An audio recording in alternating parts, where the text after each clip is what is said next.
Hello and welcome. A newly married man from Indore goes on a honeymoon to the beautiful state of Meghalaya. 5 years later, his body is found in a gorge. His wife, the woman he trusted the most, is accused of masterminding his murder with a secret lover. What's going wrong with us as society? Since this case has shaken the nation, I won't mention the names of any involved person.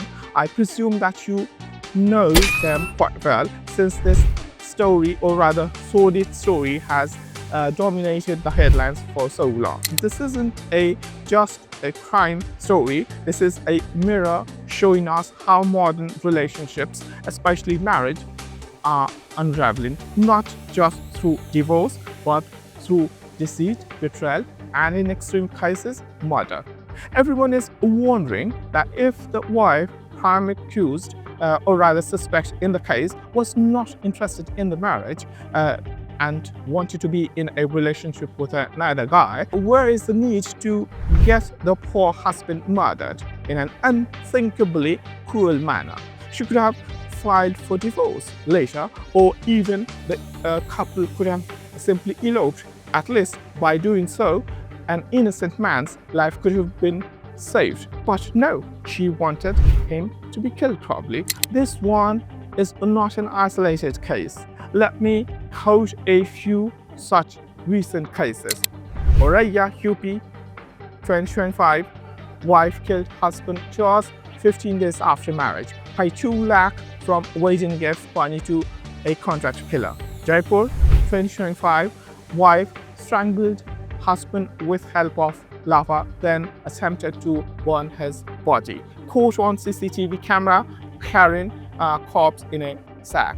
Meerut, 2025 again, wife drugged and stabbed husband with her boyfriend and body stuffed in a cement trunk. Vaisali, Bihar, 2025 again, wife killed husband by crushing skull and slitting throat after being confronted about extramarital affair. So now, let's ask a larger question. Why has criminal mindedness, especially among women, risen over these years?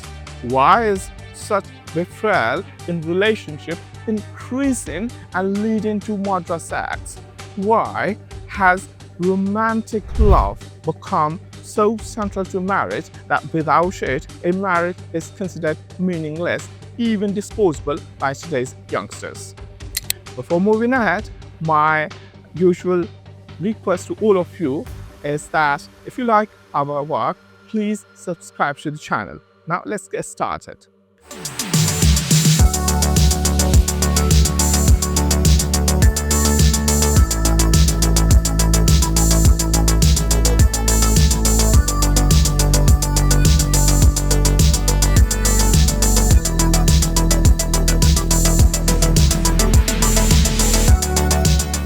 Understanding the psychology of betrayal. The Meghalaya honeymoon murder is not an isolated incident. In fact, as I just cited a few such cases a while ago, in recent years, India has seen a disturbing pattern where spouses, often wives, plotting crimes, and sometimes with lovers, sometimes for properties, and sometimes for freedom.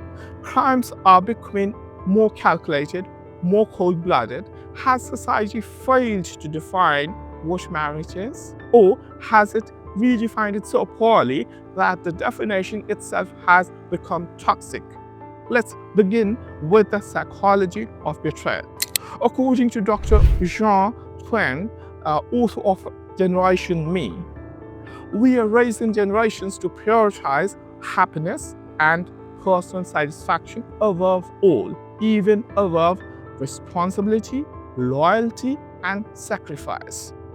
The idea of first, or rather me first, isn't just empowering. In some cases, it is breeding emotional entitlement. The belief that if you are unhappy in a relationship, you're justified in lying, cheating, or even destroying it. And this isn't limited to men anymore. Even B.F. Skinner, one of the most influential behavioralists, observe that behavior is shaped by reinforcement. Today's Netflix series, toxic TV shows likes of Ekta Kapoor's serials, movies, and influencers normalize betrayal as boldness, manipulation as empowerment. From Gone Girl in the West to Crime Patrol in India, betrayal by women is often portrayed as cleverness, not cruelty.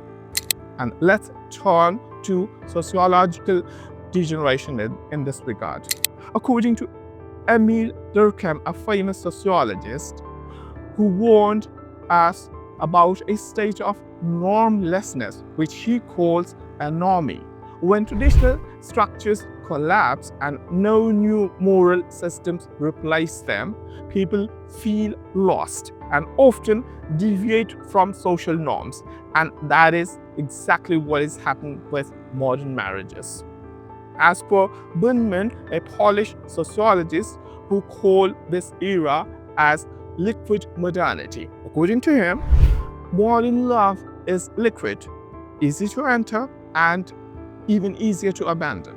There is no permanence, only the pursuit of emotional highs. In India, the old joint family system, arranged marriages, and staying with elders once offered certain stability. But with urbanization, globalization, and blind pursuit of foreign model of relationships, which has been even crippling their own society as well, Indians are allowing misery to be imported from other parts of the world, and partly because we've never ever installed a refined moral framework. So what fills the vacuum? Nothing but confusion, chaos, and often criminal choices.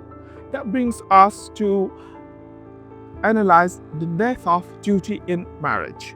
Modern marriages are built on a fragile foundation, romantic love. If it dies, everything dies. In traditional Indian system, marriage is a dharma, a sacred duty. It is not just about romantic love, but it is also about commitment, mutual respect, and sacrifices for each other and for the future generations as well. But in the West and increasingly in metro cities in India, marriage is treated like a subscription. Cancel anytime. The deliverables in that subscription-based model of marriage are external appearances, bank and financial assets, and pseudo-social status, especially in Indian context. And the first casualty of that shallow social infrastructure is the visceral ego clash between the couples. According to Dr.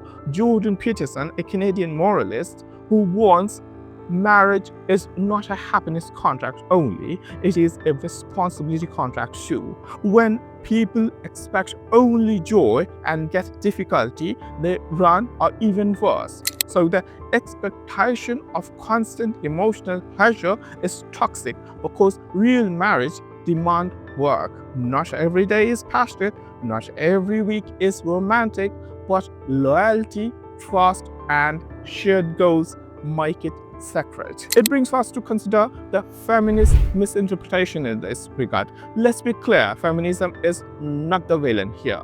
Feminism gave women freedom, choice, and agency. But in popular culture, it is often misinterpreted.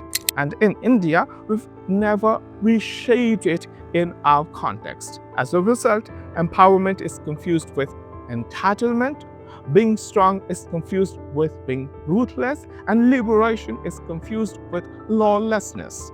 This creates a global chaos, as Camille Paglia, an American feminist and cultural critic, once said, "A woman who uses feminism to justify cruelty is not empowered. She is simply lost." In India, we see a similar trend. Author Madhu Kishore, founder of Manushree, pointed out that modern Indian women often suffer from a conflict between tradition and modernity. And this unresolved conflict sometimes manifests in broken relationships, hidden affairs, and emotional violence. So in manufacturing this organized chaos, we must call out the role of the digital media in today's context. Social media, Tinder, and the illusion of infinite choices. Swipe left, swipe right. Fall in love, fall out. A relationship has become just like an instant coffee, which is prepared hurriedly. If it gives you pleasure, then chip it. Otherwise, just throw it instantly. Apps like Tinder, Bumble, and even Instagram promote an illusion you have infinite choices. Your current partner is not enough? No problem. Find a better one. No need for patience. No need for repair. In such a system, loyalty becomes a weakness. Betrayal becomes convenience. So, sociologist Eva Illouz, in her book Why Love Hurts, writes, in modern capitalism, love has become a commodity, measured, evaluated, compared, and disposed. When love becomes transactional, so does marriage, and so does trust. Now, we cannot ignore the legal angle in this, the legal disconnect. The law protects women from abuse, and it must. But today, laws have often overlooked emotional and financial abuse by women. In many countries, including India, laws are heavily gendered, assuming women are always victims and thus cannot be perpetrators. And this imbalance creates a new class of silent victims, men who are emotionally or financially trapped, tortured, or even murdered. But they cannot raise their voice openly because that's what patriarchal society has taught them, which is not to speak about their weaknesses. So, where do we go from here? We need to redefine marriage, not just as a romantic fairy tale, but also as a long-term emotional, moral, and economic partnership. So, empowerment must be rooted in ethics. True empowerment does not betray, but it builds, and it sacrifices, it commits. Education must include emotional intelligence and moral reasoning, not just career guidance, romantic liberty. Media must stop glorifying betrayal as a boldness and start promoting accountability as strength. A society that crazily goes after romance and freedom but forgets duty and virtue bounds to breed betrayal. If today's talk resonates with you, share it, speak about it, because unless we fix our foundation, we'll keep building love on lies. Thanks for watching. Take care. Bye-bye.